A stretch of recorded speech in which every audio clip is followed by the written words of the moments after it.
Gold, trusted gold buyers. మీరు తాకట్టు పెట్టిన బంగారాన్ని విడిపించి ఈ రోజు ఉన్న మార్కెట్ ధరకు కొనబడను. నమస్తే. ఈ ఫోటో చూస్తే మీకు ఒక విషయం అర్థమై ఉంటుంది. అత్యాచారానికి గురైనటువంటి ఒక అమ్మాయి, ఒక బాలిక, మహిళ. నిజంగా చాలా బాధ కలుగుతుంది ఈ వార్త చేస్తుంటే. దేశంలో అత్యాచారాలు విపరీతంగా పెరిగిపోతున్నాయండి. కానీ ఇప్పుడు నేను చెప్పేటటువంటి వార్త, ఆ అత్యాచారం ఎక్కడ జరుగుతుందంటే, సామూహిక అత్యాచారం ఎక్కడ జరిగింది అంటే, తమిళనాడులోని ప్రసిద్ధ పుణ్యక్షేత్రమైనటువంటి అరుణాచలం సన్నిధిలో ఇంత దారుణమైనటువంటి ఘటనలు జరుగుతున్నాయంటే చాలా బాధ కలుగుతుంది. అరుణాచలం గిరి ప్రదక్షిణ చేసేటువంటి ఆ మార్గంలో, ఆ బాటలో వరుసగా 2 రోజులు సామూహిక అత్యాచారాలు జరిగినాయండి. అంటే ఒక ముఠా తెగబడి ఒంటరిగా ఉన్నటువంటి మహిళల్ని టార్గెట్ చేసి, అమ్మాయిల్ని టార్గెట్ చేసి చెరబడుతుందంటే చాలా అంటే చాలా ఆందోళనకరమైనటువంటి పరిస్థితులు. నిజంగా ఆ అరుణాచలం దేవుణ్ణి దర్శించుకోవడానికి దేశవ్యాప్తంగా భక్తులు వస్తూ ఉంటారండి. ఇక్కడ మన ఆంధ్రప్రదేశ్ నుంచి, తెలంగాణ నుంచి, చుట్టుపక్కల అన్ని రాష్ట్రాల నుంచి కూడా తమిళనాడు అరుణాచలాన్ని సందర్శిస్తూ ఉంటారు. కానీ అలాంటి చోటే మహిళలకు రక్షణ లేదా, మహిళలకు భద్రత లేదా? సామూహిక అత్యాచారాలు ఏంటి దేవుడి సన్నిధి దగ్గర? అసలు అక్కడ పోలీసు వ్యవస్థ ఉందా? అక్కడ సరైనటువంటి పర్యవేక్షణ ఉందా? అక్కడ సీసీ కెమెరాలు అసలు ఉన్నాయా? భద్రత ఉందా? అమ్మాయిలు అక్కడ అత్యాచారాలకు గురి కావటం ఏంటి? ఒక ముఠాలు తెగబడి ఇష్టారీతిన రేపులు చేసేయటం ఏంటి? చాలా బాధ కలిగించేటువంటి విషయం. అసలు విషయంలోకి వెళ్తే మే 30వ తారీఖు అండి, ఒక మహిళ, పెళ్ళైనటువంటి మహిళే, తన ఫ్రెండ్స్తో కలిసి ఒక 5-6 కలిసి అరుణాచలం గిరి ప్రదక్షిణకి వెళ్ళారు. వాళ్ళు గిరి ప్రదక్షిణ చేసుకున్నారు, అంతా బాగా జరిగింది. ఇక తిరుగు ప్రయాణంలో బైకుల మీద వచ్చారు. బైకుల మీద వెళుతున్న క్రమంలో కొంతమంది ముందు వెళ్ళిపోయారు బైకుల మీద. ఇంకొక మహిళ, పెళ్ళైనటువంటి మహిళే, తర్వాత తన ఫ్రెండు, ఇద్దరు కలిసి బైక్ మీద వెళ్తుండగా మార్గ మధ్యలో ఒక దగ్గర ఆగారు. ఒక దగ్గర ఆగి ఏదో విషయం గురించి మాట్లాడుతున్నారు. ఆ టైంలో అక్కడే కాపు కాచుకొని కూర్చున్నటువంటి ఒక రాక్షస ముఠ, అంటే ఈ విధంగా దోపిడీలు దౌర్జన్యాలు చేసే ఒక ముఠ వాళ్ళ దగ్గరకు వచ్చి వాళ్ళని ఆ పక్కనే లోపల, అడవి లోపలికి తీసుకెళ్ళిపోయారండి. మారణాయుధాలు, ఇంత పెద్ద కర్రలు, కత్తులు పట్టుకుని వాళ్ళ మీద దాడి చేసి బలవంతంగా లోపలికి లాక్కుపోయారు. ఇద్దరిని లాక్కుపోయి ఈ మహిళని చాలా దారుణంగా అత్యాచారం చేశారు. ఒకటి తర్వాత ఒకడు సామూహిక అత్యాచారం చేసి వాళ్ళ ఒంటి మీద ఉన్నటువంటి నగలు ఉన్నట్టే నగలు కూడా తీసుకుపోయి వెళ్ళిపోయి తర్వాత రోజు ఏం చేశారు, ఆ ఫోటో తీసుకున్నారు కదా, ఆ ఫోటో మళ్ళీ వీళ్ళకి మెసేజ్లు చేసి ₹1,00,000 పంపిస్తావా లేదా, లేదంటే మీ ఇద్దరు నగ్నంగా ఉన్నటువంటి ఫోటోను సోషల్ మీడియాలో పెట్టేస్తాం. అంటే వీళ్ళు ఒక కుట్రపూరితంగా, ఒక ప్లాన్ ప్రకారం, ఎందుకంటే ఇద్దరు బట్టలు లేకుండా ఫోటోలు తీసుకున్నారుగా, అంటే వీళ్ళు ఈ అడవి లోపలికి వచ్చి ఈ విధంగా చండాలమైన పనులు చేస్తున్నారని చెప్పి చూపించడానికి వాళ్ళు అట్లా ఫోటోలు తీసుకునేది.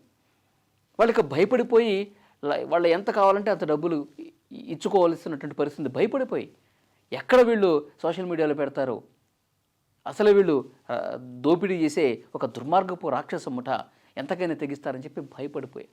ఆ తర్వాత వాళ్ళు పోలీసులు స్టేషన్కి వెళ్ళి కేసు కూడా పెట్టారనుకోండి. ఇది మే 30వ తారీఖు జరిగింది. సేమ్ ఇలాంటి ఘటనే 31వ తారీఖు జరిగిందండి. మే 31వ తారీఖు మళ్ళీ గిరి ప్రదక్షిణ చేసుకుంది ఒక అమ్మాయి. ఇక్కడ తిరువణ్ణామలై అరుణాచలం మున్సిపాలిటీకి సంబంధించిన లోకల్ అమ్మాయే, 23 సంవత్సరాల అమ్మాయి. ఆ అమ్మాయి గిరి ప్రదక్షిణ చేసుకుంది మే 31వ తారీఖు.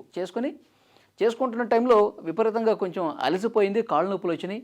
సో ఇక్కడ కింద ఒక గ్రామం దగ్గర కూర్చుండిపోయి తన ఫ్రెండ్కి ఫోన్ చేసింది. ఇంకా నేను అలసిపోయాను, ఇక నా వల్ల కావట్లేదు, ఒకసారి నన్ను డ్రాప్ చేసుకోవడానికి రా అని చెప్పి పిలిచింది. అతను కూడా వచ్చాడు. వచ్చిన తర్వాత ఒక హోటల్ దగ్గర టిఫిన్ పార్సిల్ కట్టించుకున్నారు. మళ్ళీ హైవే మీదకి వచ్చారు. హైవే మీదకి ఇట్లా వచ్చారో లేదో మళ్ళీ ఆ రాక్షస ముఠ వీళ్ళ మీద పడింది. వీళ్ళ మీద పడి వీళ్ళు సేమ్ అదేవిధంగా బెదిరించి మళ్ళీ అడవి లోపలికి లాక్కుపోయి మళ్ళీ ఆ 23 సంవత్సరాల యువతి మీద మళ్ళీ అంతే దారుణంగా సామూహిక అత్యాచారం చేయటం, ఆమెకి చెవి పోగులుంటే ఆ చెవి పోగులు కూడా తీసుకోవటం, మళ్ళీ ఇద్దరు బట్టలు ఇప్పేసి మళ్ళీ ఫోటోలు తీసుకోవటం. వెంటనే వాళ్ళు వెళ్ళిపోయిన తర్వాత కేసు పెట్టారు. అంటే వీళ్ళు సామూహిక అత్యాచారం చేసే ముందు పెనుగులాట జరుగుతుంది కదా, ఇష్టారీతిన దారుణంగా కొట్టారంటండి. వాళ్ళ దగ్గర పెద్ద పెద్ద కత్తులు, కర్రలు ఉన్నాయి. మాట వినకపోతే చంపేస్తామని చెప్పి లిటరల్గా వాడినేమో కత్తులతో దాడి చేయటం, ఈ అమ్మాయి మీద కర్రలతో కొట్టడం, అట్లా చేసి ఆ దొంగల ముఠ అత్యాచారం చేయటం, ఒంటి మీద నగలు దోచుకోవటం, డబ్బులుంటే దోచుకోవటం, వెళ్ళిపోవటం, మళ్ళీ సోషల్ మీడియాలో మీ ఫోటోలు పెడతానని చెప్పి చాలా దారుణంగా ప్రవర్తించడం. వరుసగా ఒక్కరోజు తర్వాత ఇంకొక రోజు మే 30, 31 తారీఖులో జరిగిందంటే ఇక్కడ చాలామందికి ఒక డౌట్ వస్తూ ఉంది. అసలు అక్కడ అరుణాచలం గిరి ప్రదక్షిణ చేసుకునేటువంటి ఆ మార్గంలో పోలీసులు చెక్ పోస్టులు ఉండాలి, భద్రత ఉండాలి, రాత్రి సమయాల్లో అక్కడ ఎవరు ఉండరు, పోలీసులు ఎప్పుడు కాపలా కాస్తూ ఉండాలి. ఎందుకంటే అక్కడ లోకల్గా జులాయి వెధవలు ఈ విధంగా దోపిడీలు, దుర్మార్గాలు చేసే ముఠాలు వాళ్ళు అరికట్టాల్సినటువంటి బాధ్యత ప్రభుత్వం మీద, పోలీసు యంత్రాంగం మీద ఉంటుంది కదా. ఎందుకు లేదు? దేశవ్యాప్తంగా భక్తులు అక్కడికి వస్తూ ఉంటారు.